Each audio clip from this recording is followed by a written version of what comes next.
오늘은 고구려 5대 왕인 모본왕 이야기로 달려보겠습니다. 모본왕의 이름은 해우 혹은 해루라고도 합니다. 그는 원래 대무신앙의 원자이며 왕태자 자리까지 올랐으나 대무신앙 사후에 나이가 어리다는 이유로 왕위에 오르지 못했고 숙부인 민중왕이 국인들의 추대를 받아 대신 왕위에 올랐습니다. 이후 서기 48년에 민중왕이 재위 5년 만에 죽자 뒤를 이어 왕위에 오른 것입니다. 삼국사기에 따르면 모본왕은 사람됨이 사납고 흉폭하여 어질지 못하였고 나란 일을 돌보지 않아 백성들이 그를 원망했다고 합니다. 그렇게 숙부로부터 왕위를 되찾은 모본왕은 그해 10월에 왕자 이익을 왕태자로 삼았습니다. 모본왕이 왕위에 오르자마자 왕자 이익을 왕태자로 삼았다는 건 그에게 이미 태자로 책봉 가능할 정도로 자란 아들이 있었다는 것을 의미합니다. 그런데 그 정도로 자란 아들이 있었던 모본왕이 불과 4년 전에 어리다는 이유로 왕위에 오르지 못했다는 건 다소 이해하기 어려운 일입니다. 어쩌면 그가 왕위에서 밀려나게 된 진짜 이유는 왕실 내부에서 일어난 권력 다툼 때문일 가능성이 커 보입니다. 이후 이듬해인 서기 49년에는 장수를 보내 한나라의 부평군, 어양군, 상곡군, 태원군 등을 습격하였습니다. 그런데 당시 요동태수 채융이 은혜와 신의로 대우함으로 다시 화친을 맺었다고 합니다. 참고로 이때 모본왕이 군대를 보내 습격했던 한나라 행정구역들 가운데 우북평군, 어양군, 상곡군은 지금의 내몽고 일부와 하북성 북부에 위치한 군현으로 과거 전국시대 연나라가 동호와 고조선을 격파한 뒤 그 땅에 세운 5개의 군현에 속합니다. 이후 한나라 시기에 이르면 유주에 소속되어 선비 오환을 상대했다고 합니다. 그리고 태원군은 지금의 산서성 북부에 위치한 군현으로 전국시대에는 조나라의 주요 영토였고 한나라 시기에는 병주에 소속되어 흉노, 선비 등 북방민족을 맡는 전방기지 역할을 수행했습니다. 참고로 훗날 고구려를 멸망시킨 나라인 당나라의 고조 이연이 당나라를 건국하기 전 근거지로 삼았던 곳이 공교롭게도 바로 이곳 태원입니다. 그만큼 이 지역의 전략적 가치가 높았다는 것이죠. 이 행정구역들은 일부를 제외하면 만리장성 넘어 중원지역에 위치한 곳으로 그 중에서도 병주 태원군은 현재 중국 수도 베이징보다도 더 서쪽 깊숙한 곳에 위치했습니다. 즉 압록강 유역에 위치했던 초기 고구려가 그 먼 곳까지 원정을 다녀왔다는 것이죠. 워낙 규모가 큰 원정이다 보니 이때 일어난 군사작전의 진위 여부에 대해 의문을 가지는 연구자들도 있습니다. 이 사건은 중국 역사서에도 기록되어 있는데 후한서 동의열전 고구려전에서는 고구려가 해당 군현들을 노략질하자 요동태수 채용이 타일렀고 모두 다시 항복하였다고 기록하였습니다. 그런데 같은 책인 후한서 광무제기에서는 같은 사건을 기록하면서 침략 주체를 직접적으로 고구려라고 표현하지는 않고 요동 바깥의 맥인들이 우북평, 어양, 상곡, 태원을 노략질하였다고 기록하였습니다. 여기서 맥인은 일반적으로 예맥이라고 불리는 만주 지역 주민들에 대한 명칭 중 하나이며 고구려인을 가리키는 표현으로도 쓰였습니다. 어떤 연구자들은 정황상 당시 고구려가 중원 내륙까지 공격했다는 것을 믿기 어렵다고 말하며 여기서 말하는 맥인이 고구려에 속하지 않은 예맥족이거나 선비족을 잘못 기록한 것일 수도 있다고 주장합니다. 이런 견해들은 대체로 초기 고구려가 그 먼 곳까지 원정을 갈 수 없을 것이라는 생각을 전제로 두고 논리를 전개하는 경향이 있습니다. 그러나 후한서에서 이 사건을 오한선비 열전이 아닌 고구려전에 실은 것에는 충분한 이유가 있었을 것으로 보이며 삼국사기 기록 역시 왕이 장수를 보냈다고 전하는 등 후한서 기록과는 세부적인 내용에서 차이를 보입니다. 따라서 삼국사기 편찬자들도 중국 기록을 그대로 베낀 것이 아니라 해당 사건을 기록한 국내 기록을 인용한 것임을 알 수 있습니다. 즉 고구려인들도 이 사건을 중국과는 별개로 기억하고 있었다는 것이죠. 그리고 당시 중국의 정세를 보면 고구려의 중원 공격이 충분히 가능하다는 것을 알 수 있습니다. 이때 중국은 왕망의 신나라 붕괴 이후 혼란을 수습한 광무제 유수가 전한을 계승하여 후한을 세우고 중원을 통일한 지 오래되지 않은 상황이었습니다. 이때 광무제는 혼란을 수습한 지 얼마 안 되어 국가 재정에 여유가 없었기 때문에 지방 행정구역들을 축소하고 대외 정책에도 소극적인 상황이었습니다. 그런 와중에 광무제 재위 초에는 우북평, 상곡, 어양을 포함한 북방의 5개 군현이 오환의 침입을 받아 피폐해졌으며 서기 49년이 되면 오환의 무리가 북방 5개 군현의 내부에까지 들어와 살게 됩니다. 당시 요서에서 하북에 이르는 지역의 정세가 혼란스러웠다는 것이죠. 이를 반영하듯이 요서 지역에 설치된 중국 행정구역이 전한 시기까지만 해도 요서군 14개 현, 우북평군 16개 현이 있었으나 후한 시기에 들어서면서 요서군 5개 현, 우북평군 4개 현으로 개수가 줄어들어 규모가 3분의 1로 축소됩니다. 그 과정에서 후한 정부는 북방 초원과 연결되는 요서 북부 지역 영토를 포기하게 되었고, 이 지역에는 오환과 선비가 들어와서 활동하게 됩니다. 이때의 9년 축소 정황은 고고학적으로도 증명됩니다. 요서 지역에 분포하는 한나라 성터들의 유적층을 분석해보면 대체로 전국시대 말부터 전한 시기까지는 성 내부에 중원계 주민들이 살았던 흔적이 안정적으로 확인되는 데 반해 후한 시기 이후부터는 기존의 성터에서 유적층이 잘 확인되지 않다가 뜬금없이 바로 위에 요나라 혹은 원나라, 명나라 시기에 유적층이 덮이는 사례들이 확인됩니다.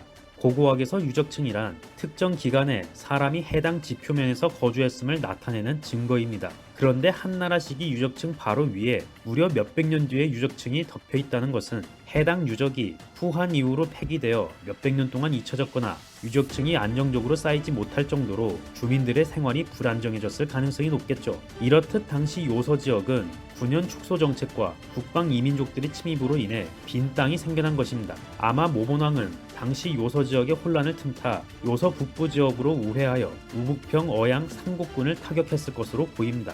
한편 우북평 어양 상곡까지는 이 루트로 가면 충분히 가능할 것 같은데 태원은 유독 먼 거리에 위치하여 군사작전이 가능할지 의문을 품는 분들도 있습니다. 그러나 태원군과 접해 있던 북방의 상황을 보면 태원 진출 역시 충분히 가능합니다. 서기 46년 흉노에서는 가뭄과 메뚜기 떼로 인해 목초지가 메말라 많은 수의 사람과 가축이 굶어 죽는 피해를 겪었습니다. 이를 틈타 오환이 흉노를 공격하여 북쪽으로 내쫓았고 망남, 즉 고비 사막의 남쪽 지역이 비계되었다고 합니다. 한편 흉노의 이동으로 망남 지역이 비계되었다는 소식을 들은 후한 정부는 북방 변군을 지키는 관리들의 인원을 줄였다고 합니다. 이때 망남에 생겨난 빈 땅은 고구려군이 태원으로 갈 수 있는 통로 역할을 했을 것으로 보입니다.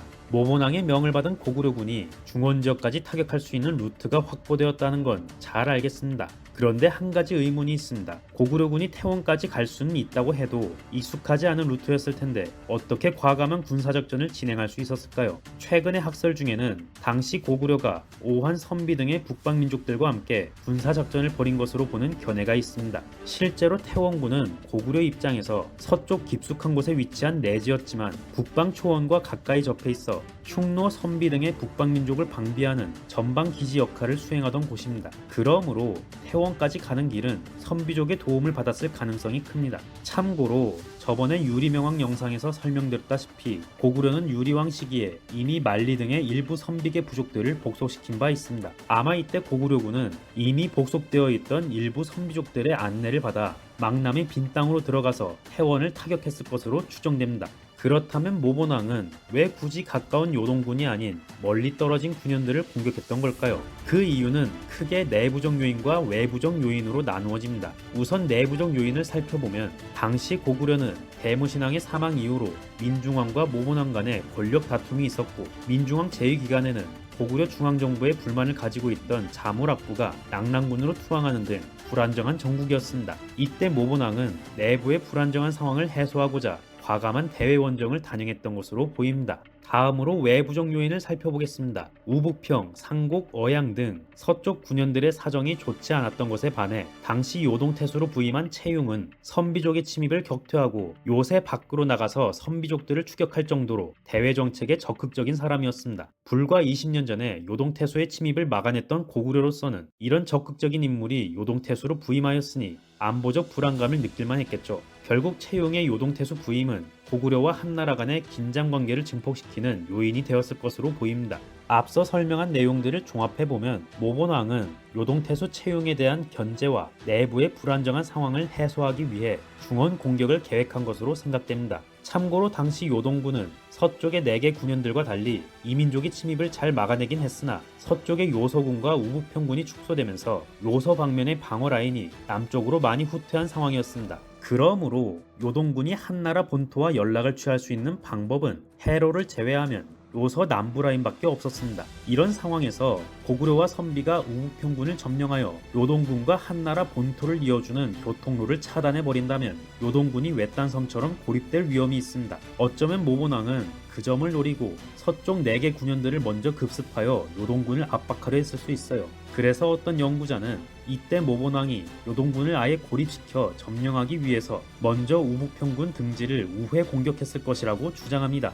한편 요동태수 채용으로서는 고립될 위기에서 벗어나기 위해 적극적인 대응에 나서야 했습니다. 고구려의 공격을 받은 4군 태수들의 활동은 보이지 않는 데 반해 요동태수 채용이 전면에 나서서 수습했다는 점도 요동군 측에서 꽤나 위기감을 느꼈음을 잘 보여줍니다. 한편 이 기록에서 요동태수 채용이 은혜와 신의로 대우함으로 다시 화친하였다는 것으로 볼 때 당시 채용은 고구려의 4군 공격에 강경하게 대응하지는 못하고 유화책을 쓸 수밖에 없었던 것으로 보입니다. 아무래도 광무제가 대외 정책에 소극적이기도 했고 고구려 선비와의 전쟁에 대규모 병력을 동원했다가 흉노 오환이 후방을 위협할 수도 있으므로 섣부르게 공격하지 못했던 것으로 생각됩니다. 이때 고구려 측이 4군을 습격만 하고 점령하지는 않은 것을 보면 고구려 역시 그 지역을 완전히 점령하기보다는 물자 약탈과 요동군에 대한 압박이 주요 목적이었으며 이 군사작전을 통해 군사적 목적을 달성한 것으로 보입니다. 그렇게 모본왕의 중원 공격이 성공을 거둔 이후 서기 49년 8월에는 나라 안의 굶주린 백성들에게 식량을 주어 먹여 살렸다고 합니다. 앞에서 모본왕의 사람됨이 사납고 흉폭하다고 평가했던 것과는 달리 그가 백성들을 구휼했다는 기록이 남은 것을 보면 마냥 백성들에게 폭정을 휘두른 인물로 보이지는 않네요. 어쩌면 그가 포악한 성격이라는 평가도 반대 세력에 의해 왜곡된 결과는 아닐까요? 그러나 모본왕에 대한 기록 자체가 적기도 하고 일부 구휼 사례만 가지고 폭군인지 아닌지 단정하기는 어려워 보입니다. 그로부터 2년 후인 서기 51년에는 모본왕의 성격이 갈수록 사납고 잔인해져 자리에 앉을 때는 항상 사람을 깔고 앉고 누울 때는 사람을 베개 삼아 누웠다고 합니다. 그는 사람이 움직이기라도 하면 용서하지 않고 죽였는데 신하 가운데 충고하는 자가 있으면 활을 당겨 쏘아버렸습니다. 여기서 사람을 깔고 앉거나 베개로 삼았다는 표현은 가장 가까운 측근들을 의미하는 것으로 해석됩니다. 그런데 그런 이들을 살해했다는 것은 모본왕이 정치적 불안감으로 인해 주변 측근들을 믿지 못하고 숙청하게 된 것을 은유한 게 아닐까 싶네요. 어쩌면 숙부에게 왕위를 빼앗겼던 기억이 트라우마가 되어 주변 측근들을 의심하게 된 걸지도 모르죠. 그렇게 2년이 지난 서기 53년 11월이었습니다. 모본왕의 측근이었던 두로라는 신하가 있었는데 그는 모본이라는 지역 사람으로 왕의 곁에서 시중을 들었습니다. 그는 어느 날 자신도 왕에게 죽임을 당할까 걱정되어 울고 있었습니다. 이때 어떤 사람이 말하기를 대장부가 무엇 때문에 우는가? 옛 사람이 말하기를 나를 잘 어루만지면 임금이요 나를 학대하면 원수라고 하였는데 지금 왕은 잔인하게 행동하며 사람을 죽이니 백성의 원수이요 그대가 그를 도모하시오 라고 하였습니다. 그의 말을 듣고 결심한 두로가 칼을 감추고 왕 앞으로 나아가니 왕이 평소처럼 두로를 끌어당겨 깔고 앉았습니다. 그러자 두로가 칼을 뽑아 왕을 살해했다고 합니다. 그렇게 모본왕이 사망하자 그를 모본 들판에 장사 지내고 왕호를 모본왕으로 하였습니다. 그렇게 고구려 5번째 임금인 모본왕이 살해당한 이후 그의 사촌 동생이자 유리왕의 손자인 궁이 다음 왕에 오르니 그가 바로 고구려 6번째 임금인 태조대왕입니다. 태조대왕에 대한 이야기는 다음 영상에서 이어집니다. 유익한 시간이 되셨다면 구독, 좋아요, 알림 설정 부탁드립니다.